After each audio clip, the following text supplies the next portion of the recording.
Greetings, friends. Saudações, amigos! Hoje vamos analisar algumas perguntas muito importantes que muitas pessoas se perguntaram ao longo dos séculos. Se existe um Deus, por que há tanto mal no mundo? Por que há tanto sofrimento? De onde veio o mal? Quando se trata de questões profundas como essas, é importante entender o que a Bíblia revela e o que não revela. Em primeiro lugar, é impossível explicar completamente a origem do pecado, porque se pudesse ser explicado, daria uma razão para sua existência. No entanto, é possível entender o suficiente sobre a origem do pecado e o que finalmente se tornará dele para podermos ter a certeza de que Deus é bom, justo e justo. Em O Grande Conflito, lemos: o pecado é um intruso, para cuja presença não se pode dar motivo. É misterioso, inexplicável. Desculpá-lo é defendê-lo. Se desculpa para ele fosse encontrada, ou causa fosse mostrada para a sua existência, ele deixaria de ser pecado. A Bíblia é muito clara ao definir o pecado. Lemos em 1 João 3,4, o pecado é a transgressão da lei. Qual lei? A lei de Deus. É a manifestação de um princípio em guerra com a grande lei do amor, que é a base do governo divino. Vocês veem, amigos, houve um tempo em que o pecado não existia. Havia paz e alegria por todo o universo. Tudo estava em perfeita harmonia com a vontade do Criador. O amor de Deus era supremo, o amor pelo próximo, imparcial. A lei do amor era a base do governo de Deus, e a felicidade de todos os seres criados dependia da aceitação da sua lei do amor. Deus nunca forçou, e ainda não força ninguém a aceitar a sua vontade para eles.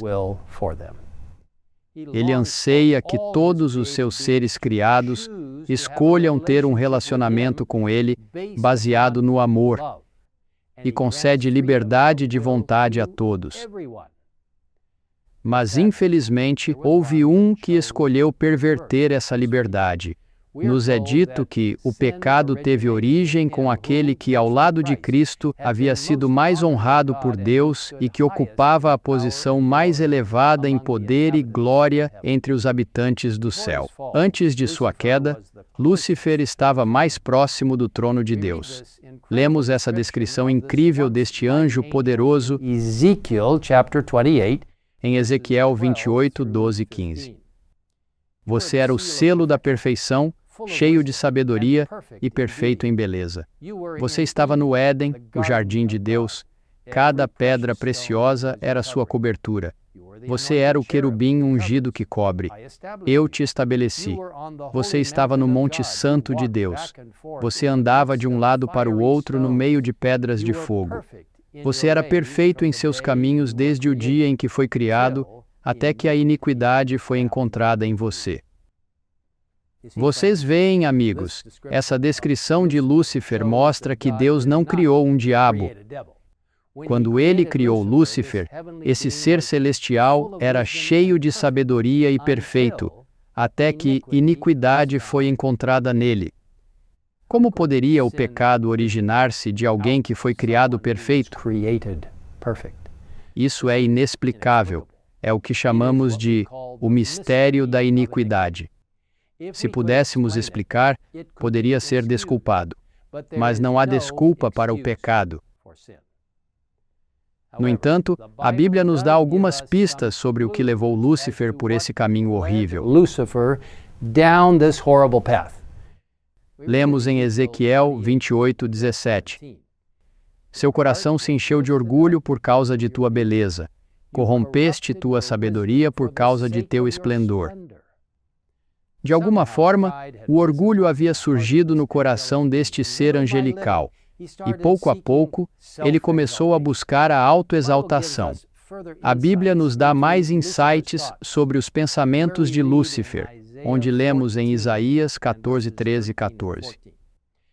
Pois você disse em seu coração: subirei ao céu, exaltarei meu trono acima das estrelas de Deus. Também me assentarei no monte da congregação nos lados mais distantes do norte. Subirei acima das alturas das nuvens, serei como o Altíssimo. Amigos, o orgulho é uma coisa terrível. À medida que o orgulho crescia no coração de Lúcifer, ele se transformava em um diabo ao determinar ser como Deus. Mas em vez de subir às alturas de Deus, ele caiu muito, muito abaixo de onde um dia esteve. E não só isso, mas desde a sua queda, ele se tornou determinado a causar o máximo de dor e tristeza ao coração de Deus quanto possível. E foi através de suas tentações, oferecidas a Adão e Eva no jardim do Éden, que o pecado entrou neste mundo. A Eva, ele ofereceu a mesma tentação que ele mesmo havia aspirado, ser como Deus. A Adão, ele ofereceu a tentação de duvidar da palavra e bondade de Deus, e Adão sucumbiu. Mas graças a Deus, embora o astuto maligno, através de suas tentações, tenha mergulhado este mundo no pecado e na tristeza, temos um Salvador que tinha um plano desde o início para nos resgatar dessa terrível situação. Pouco depois de Adão e Eva terem pecado, Cristo falou à serpente, o diabo, dizendo: "E porei inimizade entre ti e a mulher, e entre a tua semente e a sua semente. Ele ferirá a tua cabeça, e tu ferirás o seu calcanhar."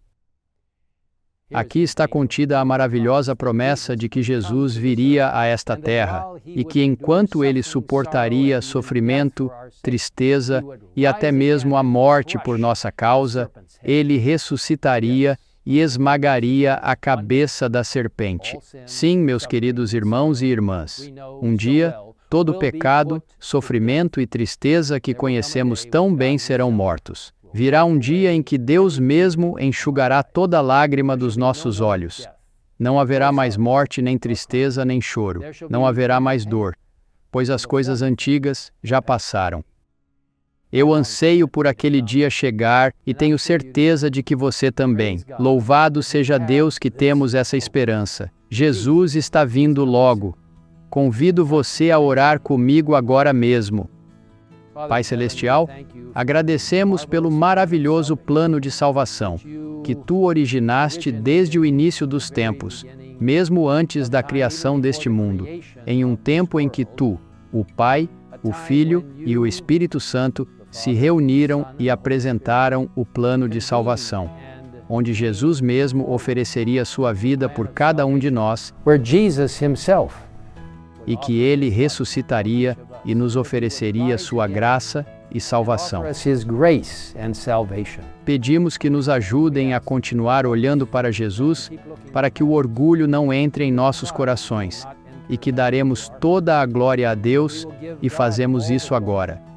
Senhor, aguardamos ansiosamente a vinda de Jesus em breve, quando todos os resultados do pecado serão finalmente eliminados, e faremos parte de um mundo perfeito, de um universo perfeito pela eternidade, tudo por causa do que Jesus fez por nós. Em nome de Cristo, pedimos isso. Amém.